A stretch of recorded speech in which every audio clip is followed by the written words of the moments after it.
Hello, my name's Bill Reeves. I play with the band Random Conflict. An amazing band. We're a Northwest Alabama-based hardcore punk band.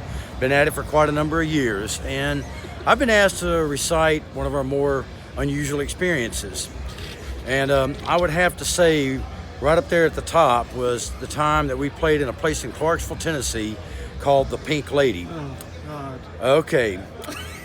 Which is a strip joint. And that's being kind. Putting it charitably, yeah.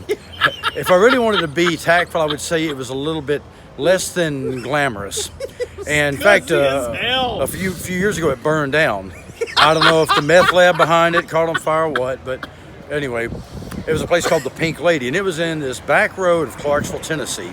Okay, a very, very good band from that area called the God Awfuls, who are actually still playing. Yeah, great band. Yep, they're still at it, and they're doing more than they've probably done in years. They invited us to come up because we had quite a number of shows with those guys around the Nashville area, and I think maybe Louisville at that point. So we show up on a Sunday afternoon, and we're going to play at the Pink Lady. So we pull up in our van to the venue, if you want to call it that, to the Pink Lady, and I'm kind of checking the place out. And I'm realizing that we're really out in the middle of nowhere, and we're in very primitive surroundings, I guess we'll say. And the owner of the Pink Lady comes out to greet us and bring us in. You look like Spock. Yeah, look like kind of a backcountry Mr. Spock. Yeah. So I kind of leaned back in the van, kind of surveyed that, and I just kind of quietly said, "We are going to die." It's going to be the imperative of the people here to kill us, and we will probably not make it through a song or two. Well, we show up, and we go on inside, and some of the ladies who were supposed to be off on Sundays, but nonetheless decided to work, they had what appeared to be a little kid working the pole on the stage. I grabbed my guys, I said, "We're getting the hell out of here." Then I realized this wasn't a kid, this was a grown woman in her 30s that was a midget. So I thought, we have crash landed into a David Lynch film or some twisted Fellini film or something of that nature. Don't forget about the pregnant stripper. Oh yeah, and of course it's She Pink. was bulging. She was bulging. It's the Pink Lady. There had to be the obligatory pregnant stripper. You know that. So God Awfuls play, and people started to show up, and it's kind of this weird mixture. It was odd. It was strange. You had what appeared to be the regulars, the usuals there, and these guys that I guess the God Awfuls were friends with that were local, and some of whom I'd seen in Nashville shows. So you had a mix of those types with leather jacket, mohawk, combat boot type guys. And we get up there, and we're jamming out, and we're bashing it out.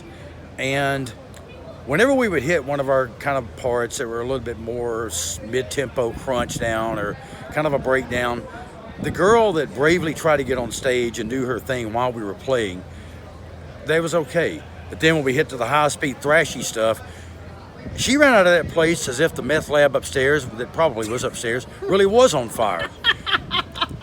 It was in pure, absolute terror. Bless this girl's heart. She was actually a really nice lady.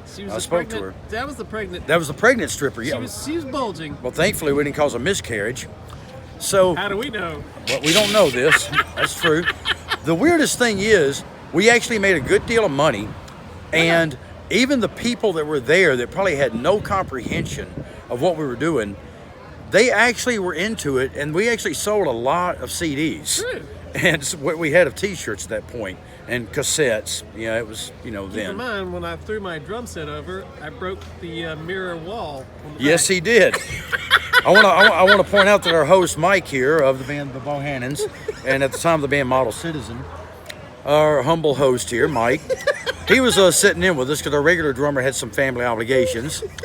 And Wes White, who at the time was in the band The Teen Idols, was accompanying us. And that's right. I forgot about Wes. Wes was all, just kind of like, well, we survived. And I guess the moral of the story is, don't rule out what could be a really, really weird, screwed up situation turning out actually pretty well, because the people that had never even ever seen anything like us were actually quite receptive and very friendly. And we actually played there another couple of times. And those people came back and were very, very supportive. So, don't rule anything out. And I guess I should say, needless to say, we didn't die, as I predicted.